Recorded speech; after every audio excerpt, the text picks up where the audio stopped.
आजकल की दुनिया में एआई का बहुत सारा यूसेज है।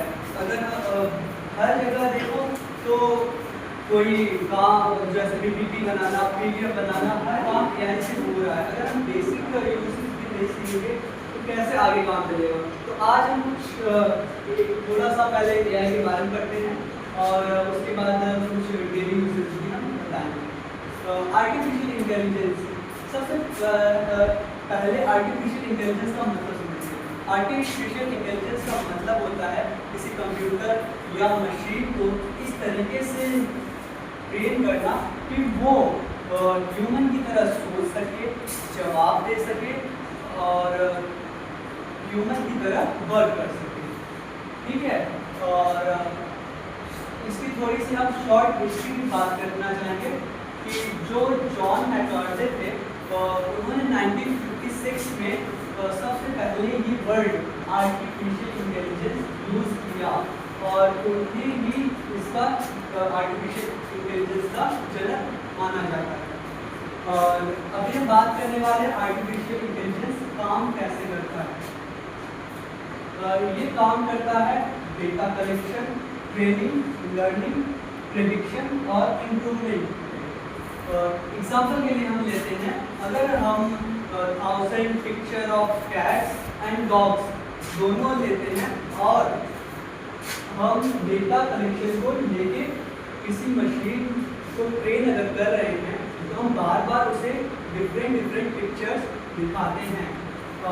कभी लगभग 100 पिक्चर्स के बाद, 1000 पिक्चर्स के बाद अचानक से हम कोई नया पिक्चर उसे देते हैं और उससे आंसर प्रेडिक्ट करने के लिए बोलते हैं। तो कभी कभी होता है कि हाँ वो सही जवाब देता है तो हम उसे अच्छा रिस्पॉन्स देते हैं कि हाँ यस तुम बढ़िया सही कर रहे हो। दूसरा, अगर वो गलत जवाब देता है तो उसे फीडबैक मिलता है कि नहीं ये तो, अगर उसने डॉग कैट बोल दिया तो उसे तुरंत वहाँ पे बताया जाता है कि ये डॉग ही था। तो वो इम्प्रूवमेंट अपने आप में धीरे धीरे करता है। और अब हम बात करने वाले हैं सम इम्पोर्टेंट ब्रांचेस। एआई के फील्ड में बहुत सारे ब्रांचेस हैं। कुछ हम बात करने वाले हैं जैसे कि मशीन लर्निंग। मशीन लर्निंग आप किसी कंप्यूटर या मशीन को डेटा के ऊपर लर्न कराने की एक प्रक्रिया होती है। अगर हम किसी मशीन को डेटा के माध्यम से लर्न कराते हैं तो वो मशीन लर्निंग के फील्ड में आता है। और फिर आप बात आते हैं डीप लर्निंग। जैसे कि आप मनुष्य ब्रेन में न्यूरॉन्स की मदद से सोच पाते हैं, उसी प्रकार डीप लर्निंग में न्यूरल नेटवर्क्स का यूज किया जाता है। और फिर हम बात करेंगे नेचुरल लैंग्वेज प्रोसेसिंग यानी NLP के बारे में।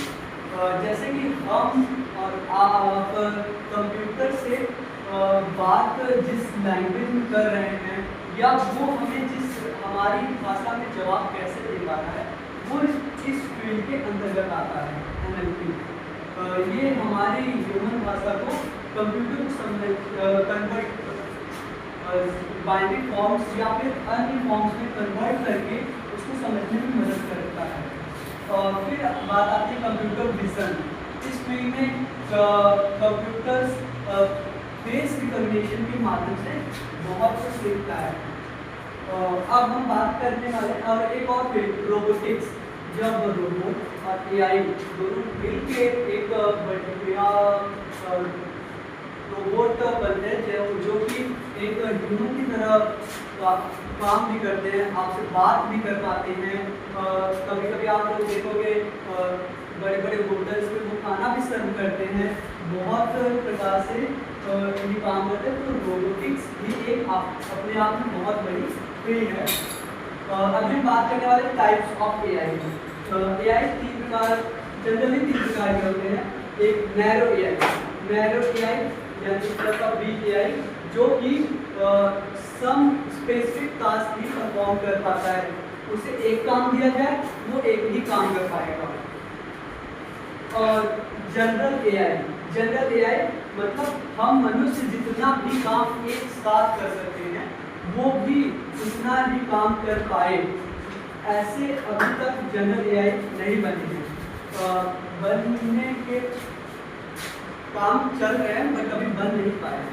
और सुपर एआई जो मतलब हम इंसानों से भी ज़्यादा सोच सके, काम कर सके, एनी टाइम डिसीजंस ले सके, वो आता है सुपर एआई।